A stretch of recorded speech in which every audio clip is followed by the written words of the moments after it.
বিক্রম, কি ছবি এই মুহূর্তে দেখতে পাচ্ছ, কি চলছে?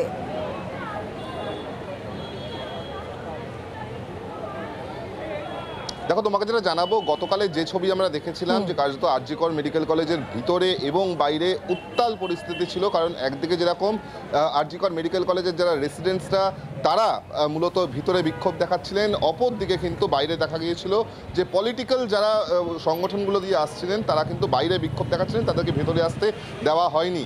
আজকের কিন্তু সেই অর্থে বিক্ষোভের ছবি এখনো পর্যন্ত আমরা দেখতে পাইনি। তবে যেটা আমরা ছাত্রদের কাছ থেকে জানতে পারছি বা চিকিৎসকদের কাছ থেকে জানতে পারছি যে আজকে যারা পিজিটি কোর্সে রয়েছেন বা যারা জুনিয়র চিকিৎসক তারা কিন্তু তাদের আজকেও যে বিক্ষোভ প্রদর্শন তা তারা করবেন, অবস্থান বিক্ষোভ তারা করবেন। একই সঙ্গে কর্মবিরতিও কিন্তু জারি রাখা হয়েছে, এমনটাই তারা জানাচ্ছেন। যদিও এই কর্মবিরতির জন্য কিন্তু এখনো পর্যন্ত হাসপাতালে যে খুব একটা বেশি অসুবিধা হয়েছে এমনটা কিন্তু অধিকাংশ রোগীর আত্মীয়রা জানাচ্ছেন না।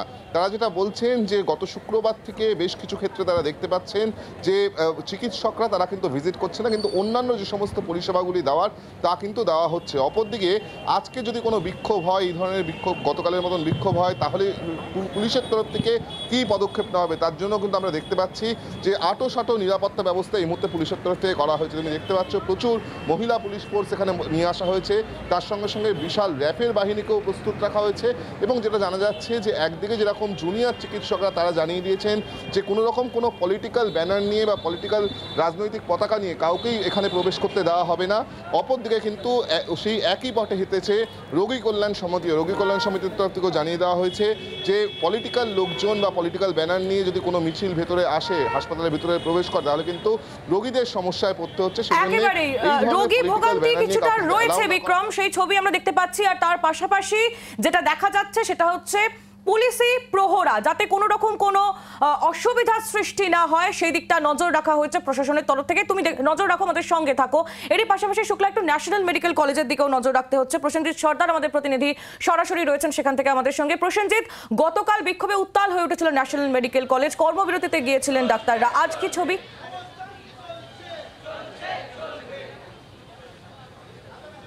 দেখো, এখনো পর্যন্ত যেটা আমরা দেখতে পাচ্ছি এই ন্যাশনাল মেডিকেল কলেজে যে সমস্ত ডাক্তার পড়ুয়ারা আছে বা নার্স তারা কিন্তু প্রতিবাদে তারা বসেছেন এবং আরজি করে যে ঘটনা ঘটেছে সেই ঘটনার কিন্তু একরকম তারা প্রতিবাদ করছে। আমরা একটু কথা বলি, এই যে আপনারা প্রতিবাদ করছেন, আমরা চাইছি একটা নিরপেক্ষ জাস্টিস চাইছি। আমরা আমাদের যে দিদি সে আজকে আমাদের সঙ্গে নেই, সে চলে গেছে, তাকে নির্মমভাবে হত্যা করা হয়েছে। সেই হত্যার বিরুদ্ধে আমরা চাইছি তার পুরোপুরি জাস্টিস যেন পায় আমরা, যে দোষী তাকে যেন অবিলম্বে ধরা হয় এবং কঠোর থেকে কঠোরতম শাস্তি দেওয়া হয়। কেন ডাক্তাররা কেন এরকম নিরাপত্তাহীনতায় ভুগবে? একটা সরকারি মেডিকেল কলেজ যেটা terminal care health care centre, সেইখানে যদি এই পরিস্থিতি হয় তাহলে কোথায় মেয়েরা, দেশের মেয়েরা কোথায় সেফ? যদি এরকম একটা সরকারি জায়গায়, এরকম একটা জায়গায় যদি একটা মেয়েকে এরকমভাবে নিগ্রহ হতে পারে, এরকম নৃশংস হত্যা হতে পারে, তাহলে আর কোথায় মেয়েরা গিয়ে দাঁড়াবে? আজ যারা পিছিয়ে আছে, যারা কোনো আন্দোলনে নামছে না, যারা ভাবছে যে একটা ডাক্তার মারা গেছে ঠিক আছে। অবস্থায় একটি সুপার স্পেশালিটি হাসপাতালে যদি একজনকে এভাবে নির্মমভাবে হত্যা করা হয় এবং তার আগে ধর্ষণ করা হয়, তা নিয়ে প্রশ্ন উঠবে এবং সেই প্রশ্নই তুলছেন এই মুহূর্তে চিকিৎসকেরা। কথা বলবো এবার একটু জেলার দিকে নজর রাখতে হচ্ছে। বাঁকুড়া থেকে আমাদের সঙ্গে রয়েছেন আমাদের অপর প্রতিনিধি মৃত্যুঞ্জয়। বাঁকুড়া মেডিকেল কলেজে সকাল থেকে কি চলছে? একেবারে দেখো, বেলা যত গড়াচ্ছে তত কিন্তু সেই আন্দোলনের তীব্রতা কিন্তু বাড়ছে। কারণ সকাল থেকে যেটা লক্ষ্য করা গিয়েছিল যে গুটি কয়েক যে জুনিয়র চিকিৎসক, সেই জুনিয়র চিকিৎসক এলেও বেলা যত বাড়ছে তত কিন্তু জুনিয়র যে চিকিৎসকরা তারা কিন্তু এসে এখানে উপস্থিত হচ্ছেন এবং তাদের যে আন্দোলন বা কর্মবিরতি সেখানে তারা কিন্তু এই অবস্থান বিক্ষোভে তারা কিন্তু সকাল থেকেই বসেছে। তাদের যেটা মূলত দাবি রয়েছে যে দোষী রয়েছে, যে দোষীকে অবিলম্বে গ্রেফতার করতে হবে এবং কঠোর থেকে কঠোরতম তাকে শাস্তি দিতে হবে। এবং একসাথে হচ্ছে বাঁকুড়া সম্মিলিত মেডিকেল কলেজ যে হাসপাতাল রয়েছে সেই গোটা হাসপাতাল জুড়ে কিন্তু নিরাপত্তার হীনতায় তারা ভুগে এবং যে হাসপাতাল রয়েছে হাসপাতাল থেকে তাদের যে নার্সিং যে কলেজ রয়েছে বা তাদের যে হোস্টেল রয়েছে সেটা অনেকটা দূরে এবং তারা যেটা চাইছে মূলত যে গোটা রাস্তা তাদের সিকিউরিটি দেওয়া হোক এবং গোটা রাস্তা সিসিটিভি বসানো হোক।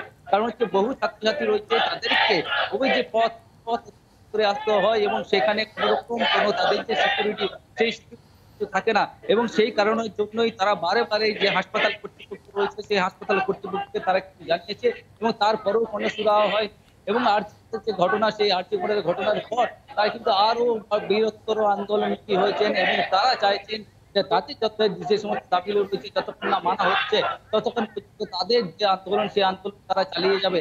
তবে তাদের কর্মবিরতির ফলে আউটডোর পরিষেবা গতকাল আমরা দেখেছিলাম কিছুটা ব্যাহত হলো, কিন্তু আজ যেহেতু রবিবার, আজ আউটডোর সেক্ষেত্রে আউটডোর পরিষেবা ব্যাহত থাকলো। ইমার্জেন্সি যে পরিষেবা সেই এমার্জেন্সি পরিষেবা স্বাভাবিক রয়েছে সেখানে একেবারেই, অর্থাৎ বোঝাই যাচ্ছে যে বাঁকুড়া মেডিকেল কলেজের ছবিটাও কিন্তু একই রকম, সকাল থেকেই সেখানে কর্মবিরতি চলছে এবং বিক্ষোভ দেখাচ্ছেন চিকিৎসকরা। বাংলার আওয়াজ, বাঙালির আবেগ, জি 24 ঘন্টা।